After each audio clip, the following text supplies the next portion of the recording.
So this webinar is all about using interventions and how we use interventions effectively alongside whatever program we're using, whether that's Maths Mastery or another program to teach your maths effectively, and thinking about those pupils who may struggle or have gaps in their learning and what we can do to first identify what those gaps are, and then thinking about how we use the information we have to identify those gaps to make sure that we intervene effectively.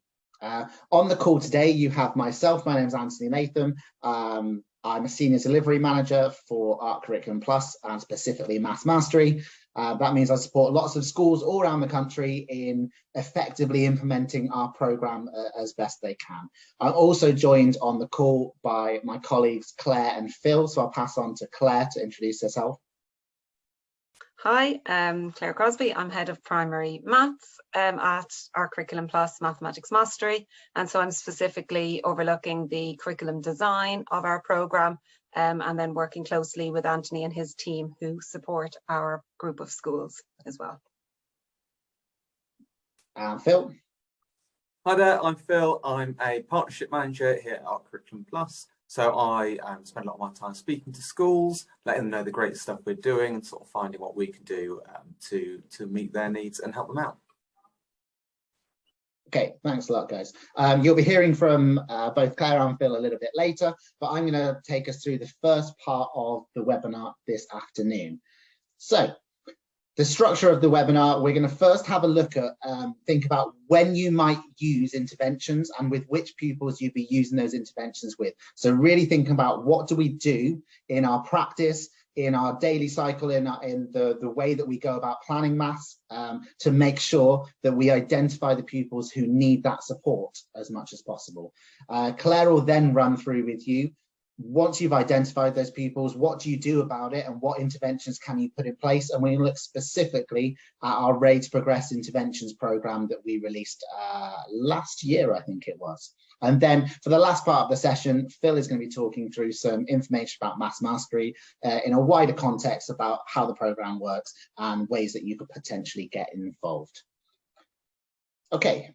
So the first part of today's session, I just want us to think and reflect about what you might be doing as a teacher or potentially as a maths lead to support your teachers with thinking about when you use interventions and with which pupils you're using those interventions with. So as a bit of a do now, getting you thinking whether you're on your own or in a little group watching this webinar, when do you use interventions as teachers? And who are you targeting with those interventions? So I'll just give you 30 seconds, a minute or so to reflect on those, and then we'll think about some of our responses.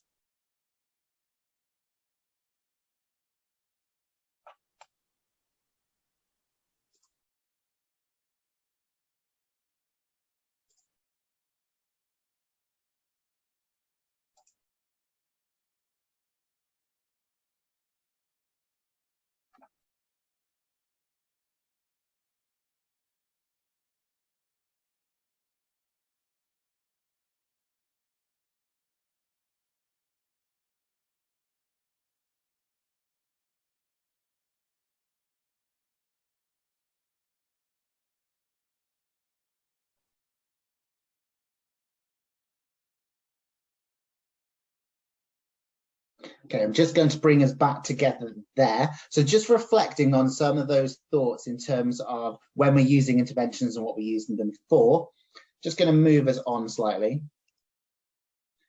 So some common things in terms of using interventions, it's really important to make sure that we are making sure that interventions as much as possible are targeted specifically at a pupil's gaps as we possibly can do. There can be a temptation at times to have a group of pupils who you feel like are constantly needing support, and then you almost identify them as specific pupils who will always need interventions, which might not be the case, and sometimes that can lose the impact of interventions if we're constantly using the same pupils or always making pupils do interventions. Likewise there, as I said, it shouldn't just be presumed that certain or specific pupils will always need those interventions. Actually, sometimes there may be specific pupils who do really well in one subject area of maths, and then another area of maths they're not so strong with. So it's really targeting and thinking about what is it that specific pupils are struggling with, which objectives are they struggling with, and how can we really deal with that specific issue to make sure that we move forward and we've closed those gaps as much as we can. As much as possible, I know it can be tempting to use interventions as a replacement and take those pupils out and get another additional adult working with them, but we like to think of interventions as a supplement to the maths teaching that's happening, as opposed to a replacement to that maths lesson. Really, we want all pupils involved in every maths lesson, and then those interventions being that additional part which is allowing them to close their gaps as much as possible. Another way of thinking about that is if you've got pupils who are coming out of lessons to do interventions, the argument back would be if you're taking them out of that lesson, then there's a chance that they're then going to miss a really important objective which is in that lesson and actually create the need for more interventions further down the line. So really think of it as that supplementary idea as opposed to as a replacement for something. And lastly, it's really trying to build that key foundations of knowledge and support pupils, whether it be developing their deeper conceptual understanding, perhaps the key representations they need within maths, but really building those kind of core blocks of learning to make sure that those pupils have got a depth of understanding that they can then use, so that hopefully further down the line, they won't require further interventions. And actually, we're giving them that secure understanding of concepts of, say, place value or addition and subtraction, that further down the line, they're going to feel more confident. We don't want it to feel like it's a quick fix. Oh, just do this, just be able to work out this problem by doing it like that. And then next time they try it, they haven't really got that solid grounding of understanding. So actually, that creates the need for further interventions. Okay, so that's thinking about why we're using interventions. I just want us to now reflect on, how do I know when or what interventions a pupils need? So there could be a few different key areas that you might look on and reflect on as teachers, thinking about when a pupil needs an intervention. Now, this isn't an exhaustive list. I'm not saying this is everything, but some possible avenues you might go down might be, firstly, from reviewing their learning in their books. It might be some group discussions that you overhear and you note down as a teacher, or it could be paired work that's going on. So really that's thinking about the responsive teaching that you're trying to do as much as possible.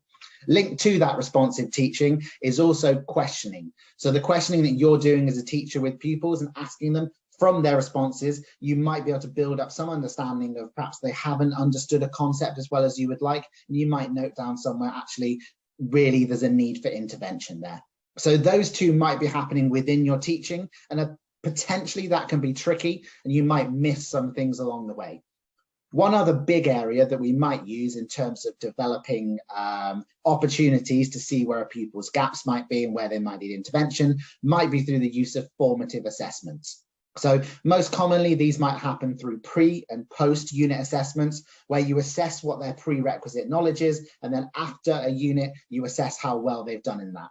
The reason these are really important is they give you that real opportunity to address where pupils' needs are prior to a unit and have the opportunity to be able to consolidate their understanding. And then after a unit, really build in where there might be gaps in learning, gaps in understanding, build in opportunities to really consolidate that over a longer period of time. So for that reason, we're going to focus for the next few minutes just thinking about the use of diagnostic assessments, of formative assessments, and how they allow us as teachers to really identify where intervention should take place. So I'm using the Maths Mastery specific examples that we have, but I know that if you're using other programs, they also have other diagnostic assessments, other tools you can use to be able to diagnose pupils' gaps and where they might be. So we have the diagnostic assessments in the shape of our pre-unit assessments. So these are short tests, about 10 to 15 minutes, that you might do with pupils, and they allow you to see before you start planning a unit, and that's really important, where their gaps might be. You get things such as response signposts that you can see in the bottom left corner, and these will identify where a pupil's got something right, great, where they've got something incorrect, where their potential misconceptions may lie, and this might indicate how we're going to use an intervention or we need to consolidate understanding. If we feel like a pupil needs an intervention there, that's where we might then get signposted to our interventions program that Claire will talk you through in a few moments in a little bit more detail. Now, post-unit assessments, slightly different, as we've taught all of the content after unit, given them a little gap, then we've given them an assessment saying, okay, did they understand what we've spoken about now? Again, comes with a shape of the questions, and you've got multiple choice answers, and then pupils are completing that, and you can get the assessment data back from that to give you that real signpost of what is it that pupils aren't really understanding in this unit, where are their gaps in knowledge, and that again might be that opportunity to either reteach concepts, review and consolidate things in shorter sessions, or potentially, if it's a few pupils, to think about how we use interventions along the line there. So in terms of where pupils' gaps are, it might be that we use interventions, but actually we might use a whole other suite of resources or different tools along the way. So this is just an inverted pyramid. I suppose not a pyramid, it's a triangle, need to be mathematically correct. Thinking about where we might use interventions or what that intervention looks like. Now, if you work out there are gaps in pupils' understanding, and it is most pupils that have those gaps in learning, you might be thinking about adding in some consolidation lessons within or prior to a unit. And that's just because if it's all of the pupils involved, that could be a really important point that everybody needs to review. Now, our intervention materials, it might be that if you're doing a consolidation lesson, rather than planning a whole lesson on top of everything else you've got to do as a teacher, you might actually choose to use some of our intervention materials to cover a specific objective that you've noticed within pupils, and do that as a whole class. Alternatively, we have things called mass meetings. These are daily opportunities to practice fluency, and that's another great opportunity. Now, if you've got some pupils who have gaps, this is where you might use focus groups. Again, intervention materials are really, really useful to use as focus groups or small groups, about 4 to 6. And it might not be you as a teacher, it might be teaching assistants who might be leading that. Targeted questioning is also a really, really great tool to assess where pupils' understanding are. And then if you've got a few pupils or moving in with some pupils there, interventions are a great tool that you might use regularly with pupils to make sure you're assessing their understanding and hitting those gaps as much as possible. So let's have a think now about what that actually looks like in practice. So I'm just going to share with you a chart of a pre or post assessment, and here we have the data that's given back for assessment that your pupils hypothetically have completed. So I'd like you to take a look at this and just spend about 90 seconds reflecting on if this was the data that you were given as a teacher as to your pupils have completed a quiz, and presuming that green means that they've got that question correct and blue means that they've got that question incorrect. I'd just like you to take a look at that and say, what might you go about using and how might you use that data to help inform you thinking about which pupils do you feel like need intervention? Is there things that you might do as a whole class? So most pupils are struggling with a concept, or is there some that some pupils are struggling with? So take a few seconds, about 90 seconds now, having a look and engaging with that, and then we'll come back together and think about what we might be doing in terms of identifying the gaps that pupils have there and how we can address it.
Okay, let's now consider what this data seems to be showing us and how we might go about using that to then think about how interventions can support us along the way with this. Now, you may have identified that, firstly, we can see some themes coming up from this. Now, you can look at this either horizontally or you can look at this vertically in terms of the columns, so rows or columns, either way. Now, what we can see here is really, we can see questions 9 and 10 seem to be quite a lot of pupils struggling with this out of our class of 8. We're incredibly lucky. But that might be, those themes in terms of question 9 and 10 might be something that we want to consider because most pupils are struggling with it, thinking about reteaching in some way. With a consolidation lesson, we might want to look at the intervention materials and think about how we can inform that, but looking at either groups, focus groups, or perhaps a whole class intervention there. Now, we can also see that question 5 and 6, not so bad, but we may also want to address that and take a look at that. We then question 2, potentially. However, thinking about the individual pupils, so looking at the rows, we can definitely see that we've got some pupils who are really struggling with this. Pupil C has got more incorrect than correct. That might be a pupil we want to address and think about how we're going to use interventions to support those themes. Likewise with pupil F. So we've got some key information there that data has been able to show us and help inform us along the way.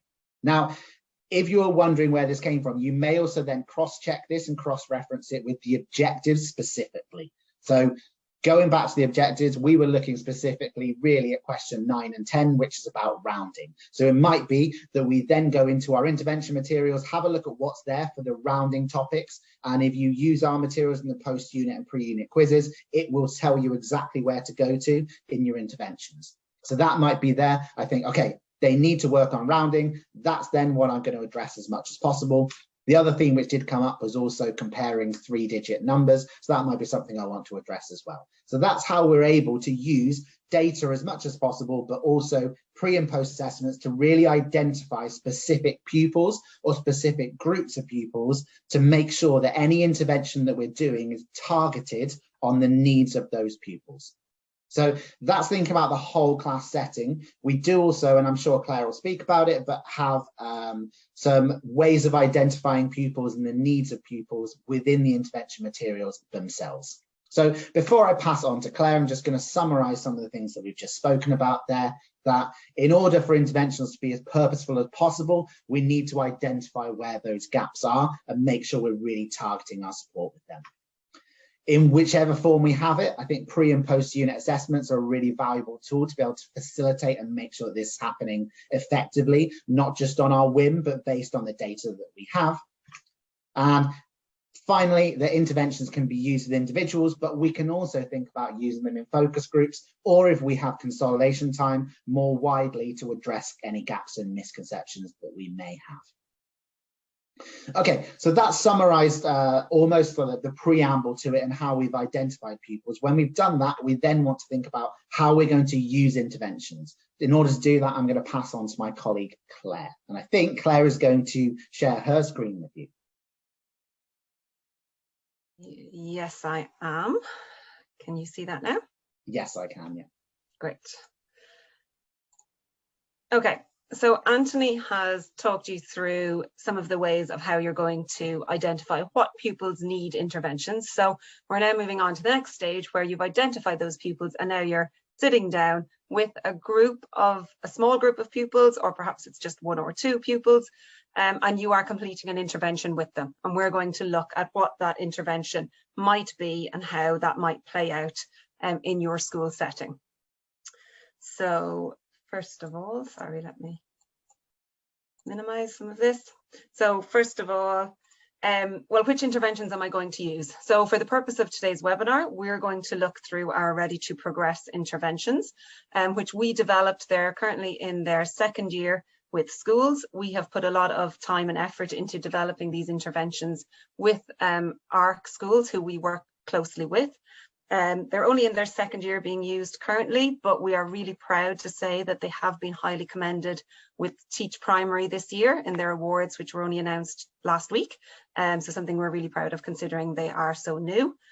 I'm just going to talk you through how those would work as an intervention and how you would use them with your pupils. So how were they developed, first of all? Well, they were developed in line with the EEF best practice principles. And that is because we always go to the EEF when we're looking for best practice and what they are recommending. We know that there's extensive evidence supporting the impact of high quality one-to-one and small group tuition as a catch-up strategy. We know there are various EEF publications, including Rob Webster's work on maximising impact of TAs, as well as implementing interventions effectively. We know that it takes careful consideration, planning and implementing. And so we have worked really closely with the Ark schools to understand what are their needs from an intervention perspective. We have completed a lot of user testing and piloting with the Ark network, with their TAs and pupils. And our program has been designed based on these principles. They are fully aligned with the Ready to Progress criteria and fully piloted in the Ark schools. Because of this rigorous system that we've gone through, we know that the resources that we're providing are very structured, and they allow for any additional adult in your school setting to complete these interventions with pupils. So you do not need a teacher to be sitting with them. They have been designed for TAs to do that. There's a video for the TA and pupil to watch together with an accompanying activity bank that then mirrors the concrete activities that have been seen in the video, the language structures, the mathematical thinking, etc. Their curriculum linked, the interventions align, as I've said, with the Ready to Progress criteria, the national curriculum strands, and if you are using our full program, the Mathematics Mastery program as well. They're fully adaptable, so they can fit to your school timetable, to your setting. They can be as brief as 15-20 minutes, or they can be extended to a longer period, covering about 50 minutes. We recommend that they occur regularly, 3 to 5 times a week, over a sustained period for maximum impact. There's comprehensive training provided for the person leading these interventions, or the people leading them. It is asynchronous training, so it's accessed anytime, anywhere via our My Mastery platform. And this gives the TAs or the additional adults in your schools leading these interventions the confidence to know that what they are doing is in the right way, and it's very structured, it's very guided for them to do that. What's included in it? So it covers year 1 to 6. We have over 140 pupil-facing videos and accompanying structured activity banks. That's broken down across, you can see this table shows you. We've got the number and place value, NPV, addition and subtraction, and multiplication and division. And again, this mirrors the Ready to Progress criteria, which I'm sure most of you are familiar with, so that they're fully aligned, and you can see where the interventions are linked with the Ready to Progress criteria. There's activity banks for each of those 140 pupil-facing video. There is an accompanying activity bank, which we'll look at in more detail later. We provide comprehensive teacher/TA support, which comes in the form of induction training and a handbook. So they have everything to hand to be able to deliver these interventions effectively. For each year group, we provide a diagnostic placement quiz with suggested programs of interventions. In the first part of this webinar, Anthony talked through how you might assess what pupils need interventions. So I'm not going into a huge amount of detail on these diagnostic placement quizzes, but I will talk you through what they cover, because this may be a starting point for some of your pupils.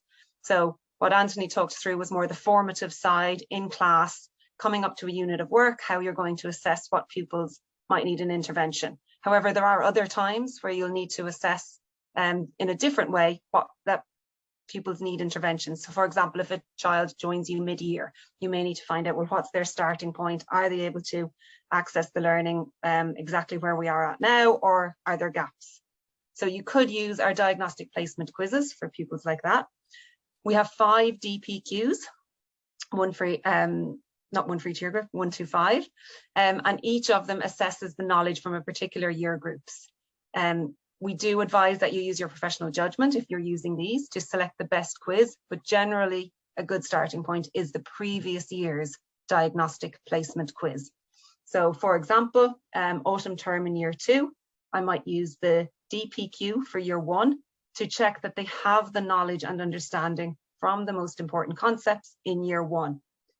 If the pupil that I'm doing this DPQ with is confident in the year 1 ready to progress criteria, then I might think about using the diagnostic placement quiz for year 2 at the end of the year for year 2, because obviously the DPQ2 is designed in line with the ready to progress criteria for year 2, which we would hope that they would have by the end of the year. If you were using the diagnostic placement quizzes, you can see down the right-hand side of this page, there's a coding system. So we have made it very clear where they link to the ready to progress criteria. So you can see this question links to number and place value for year 1. And so that's just to make it really, really easy and identify what area this question is addressing and why it is there. When your pupils complete a diagnostic placement quiz, we do provide a marking scheme with that. You can see the breakdown of questions and marks across the DPQs here in this table.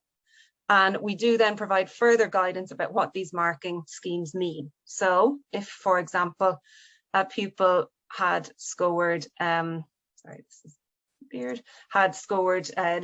13 marks in the DPQ1, that would suggest to you that they go to program A. We have 6 different programs across the 5 DPQs. And depending on what a pupil scores, we will recommend a different pathway for that pupil. So for the DPQ1, if they scored 14 marks or more, we would suggest that perhaps it's program B they need to be pointed towards. You'll notice that as the number of marks, they're different for each of the quizzes.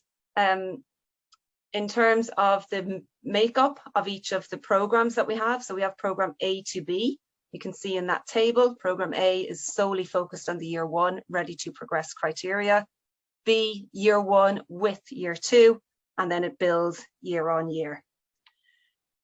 Looking at a breakdown further of those programs, the ready to progress statements, the programs contain approximately 65% of the highest year groups covered in that program, 25% of the middle year group, and 10% of the lower year group statements. It is important though to note that obviously this is not a best fit guide and you need to use your professional judgment. So just because a pupil scores fewer than 13 marks or fewer than 23 marks, depending on the year group, you need to make sure that you're using that in line with how they're performing in class, based on performance in class, based on assessment outcomes, etc. You'll know what the best fit is for those pupils, and always making sure that that's at the forefront of what you're doing. So if you were to be completing one of our ready to progress interventions with a pupil, first of all, running a session, the first thing you do with that pupil is watch the video. The videos vary in how long they are, usually 5 to 10 minutes. And the video encourages pupils to explain what they see in the video. You've got a TA or an additional adult with that small group of pupils who are mirroring the use of language, encouraging pupils to do the same thing that they've seen in the video. They have the concrete resources in front of them too. The video is being paused while pupils have a chance to do the activities that they are seeing. And the person leading the intervention should wait until all pupils are confident with the language and the representations in the video before then moving on to one of the activities that we suggest. We do suggest that in one session, no more than 1 or 2 activities are completed with pupils per session. So what I'm going to do now is show you some of a video. I won't show it all because it's, I wouldn't say it's slow paced, but it's designed to obviously be shown with a TA and a small intervention group. Hopefully this hasn't timed me out. It has.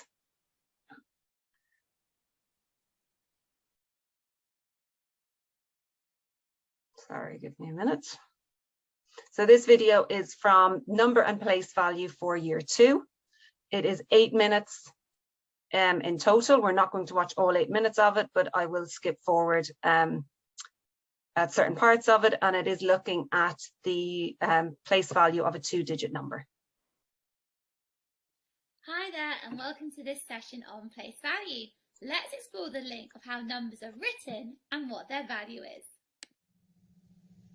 Before we start, make sure you have the following equipment: a dry white pen, a whiteboard, and concrete manipulatives such as beans, cubes, bead strings and counters. Here are the star words I'd like for you to use today. Repeat after me. Partition, numeral, value, tens, and ones. So here I have the number 35, and I can represent the number 35 using ones-deens. I can represent them with 35 ones-deens. 1, count with me. 2, 3. Just going to move that forward 11, because she does count 21, out 35 deans. 22, 23, 24, 30. Can you think of another way to represent 35? How else can we present 35? Have a go with the equipment in front of you. And so the additional adult would stop the video there and allow the child to have a turn at representing 35 and then resume. Perhaps you looked at the numerals. This is the number 35. In this number, the 3 shows us that we have 3 groups of 10. 1, 2, 3. And then this 5 shows us that we have 5 extra ones. 1, 2, 3, 4, 5. Now, we can write an equation for this number. We can write 35 is equal to 30 add 5. We can also write this as 35 is equals to 5 add 30.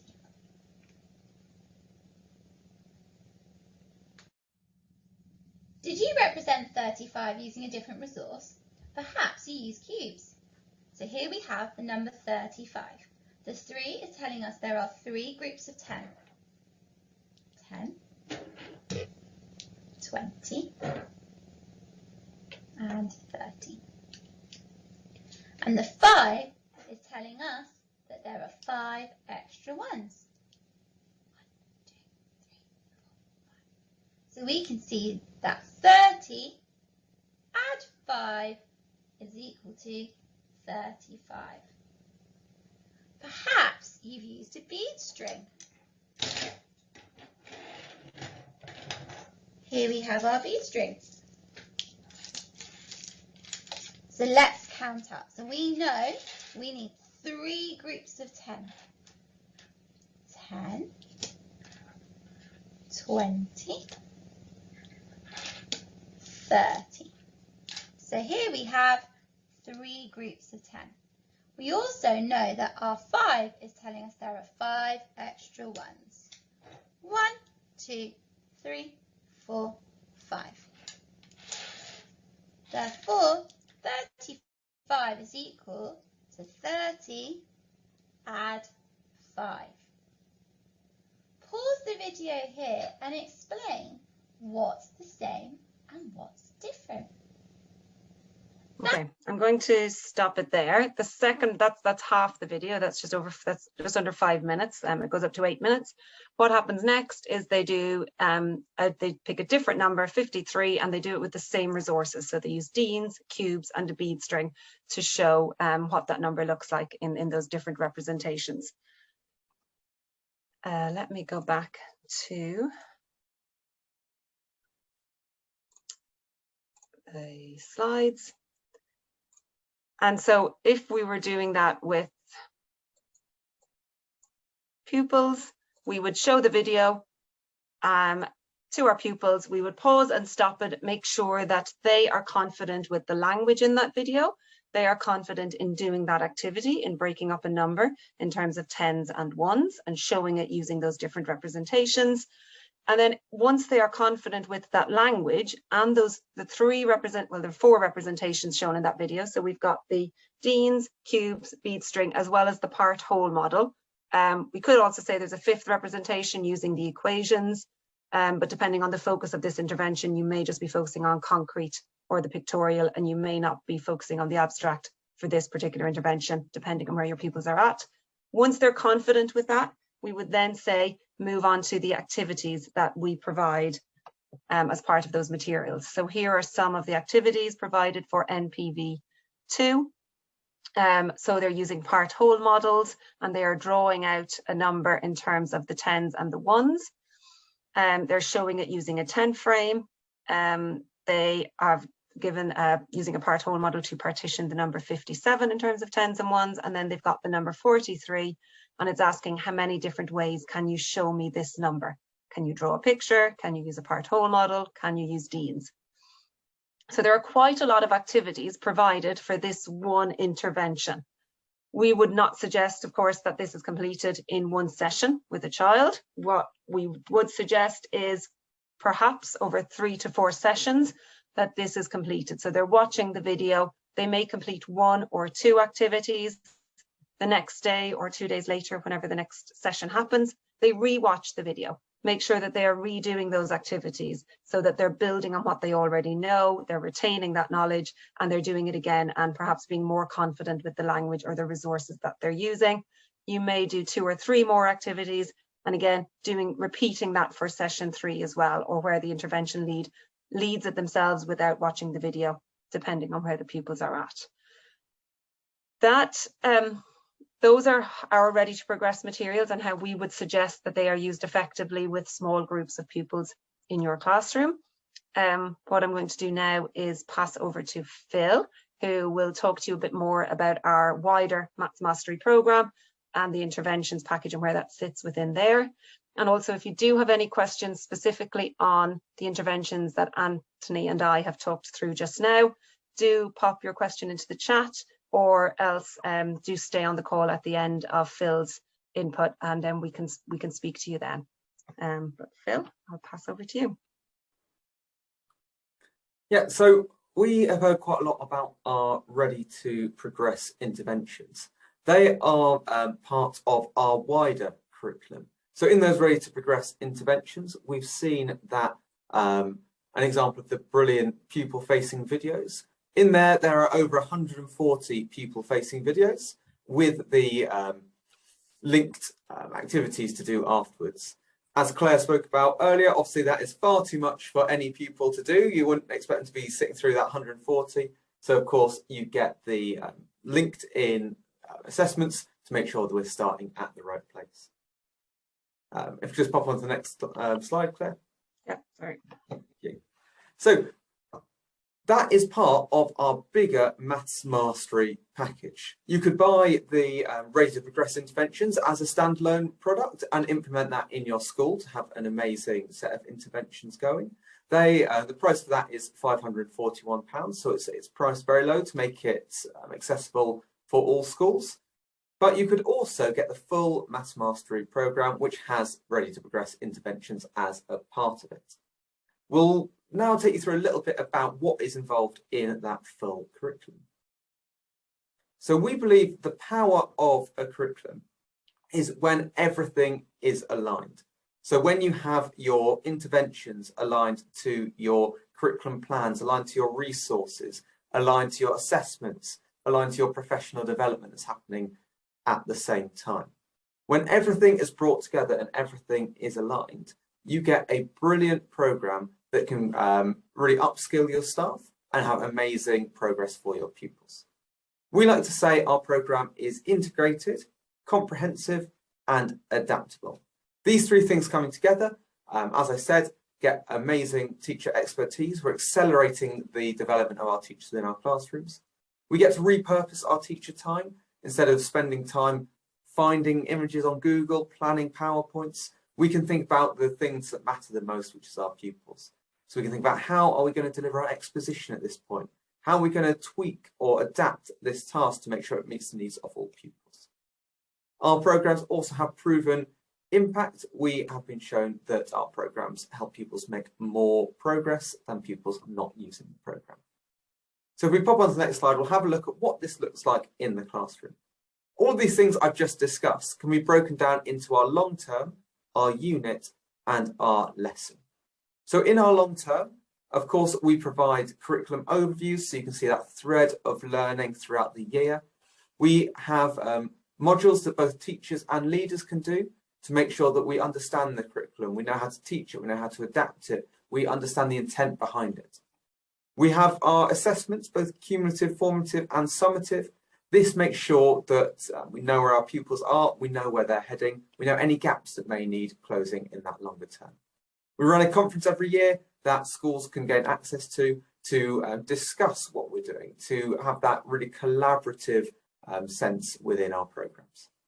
Zooming in a little bit, as we would do if we were planning units and lessons, we can go into our unit section. Here we have our unit guidance. This runs teachers through what is coming up in this unit, what misconceptions may we face, what pedagogy are we going to look at, what modelling may we want to use. Great for getting that consistency across your whole school. Of course, we look at our core knowledge and our skills. We've got our professional development, so we've got pre-recorded PD that links directly into our curriculum. And as has been touched upon, we've got our pre-unit and our post-unit quizzes, again, because we need to know where our pupils are, any gaps that need closing, and how we're going to do it. Zooming a bit further into our lesson, of course, we provide everything you need to teach your lessons. So we have our activities for teachers, for students. These are in our lesson slides, which, as I said, are fully adaptable to meet the needs of your pupils. Again, we provide guidance of how to use these resources, what questioning you may want to do, and of course we have our core knowledge and skills in that as well. We love assessment. You've noticed a theme running throughout, so we've got our formative assessments in lessons to make sure we can constantly be adaptive in our teaching. We don't want to just give you all of this content now and say, off you go, use it. We want to make sure that this is being implemented and developed within your school to as efficiently and effectively as possible. So along the left here, you can see that we provide a huge amount of guidance, induction training, school visits, development sessions, all sorts that can help you really get this curriculum embedded in your school, get your teachers teaching it really well, and getting the important thing, which is amazing progress for your pupils. If we could just pop on to the next slide, Claire, I'll just run you through a really exciting opportunity we have at the moment. So we're currently working with the EEF, who believe in the impact of our programme so much that they have offered some really generous subsidies to schools who would like to sign up with our programmes. So Professor Becky Francis says that broadening access to high quality initiatives has the potential to make a real positive difference to pupils' attainment in what continue to be challenging times. The EF believe that our programme are really high quality initiatives. So for schools signing up for Key Stage 1 for a full support package, which includes 2 in-school visits and 4 virtual development sessions, you can get access to the programme for £1,100 per academic year, which is an over 80% discount. If you wanted to sign up for Key Stage 1 and Key Stage 2, our prices start from £2,590, again, for that full support package with in-person school support and virtual development sessions as well. We can set you up with a free trial, and we can sort of get you set up to see what this is all about. Yes, Claire. Sorry, can I just come in as well on the impact that we're talking about, just to clarify in case anybody's wondering what that impact is. The EEF are believing so strongly in and giving this subsidy to us because they did an evaluation of our programme in Key Stage 1, and they found that pupils in Key Stage 1 were making on average an additional 2 months progress compared to pupils in schools who were not using our programme. So that is the impact that is out there. The EEF know it works. The reason that they only studied or looked at pupils in Key Stage 1, so hence why they are only funding our Key Stage 1 package, giving that 80% discount, but overall that balances out to be a 60% discount across both key stages, which is amazing. But yeah, to show you that there is impact there and it does work. And yeah, just coming in on that. Sorry for interrupting. Thanks, Claire.